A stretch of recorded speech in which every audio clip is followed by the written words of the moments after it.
everyone, this is Kyle from WeTechCareOfYou, and today I'm going to show you just a very quick video on how you can install the Microsoft Office suite onto your laptop using an existing Microsoft 365 license. So I've just recently bought a new laptop, I've logged into my Microsoft 365 and I want to download the likes of Word, Excel, PowerPoint onto my new laptop.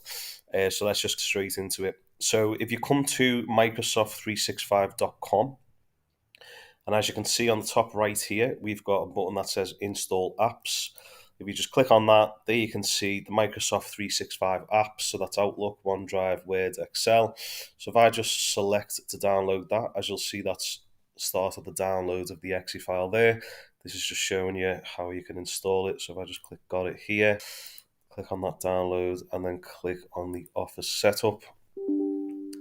Now you'll see the notification pop up to make changes to your device. Select yes, and then now you can see that Microsoft is about to install. Okay, so when you see this next screen, this will probably take a couple of minutes, so I'm just going to pause the video and we'll come back.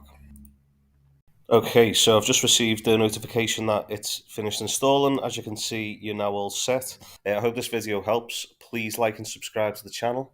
Take care. Thank you.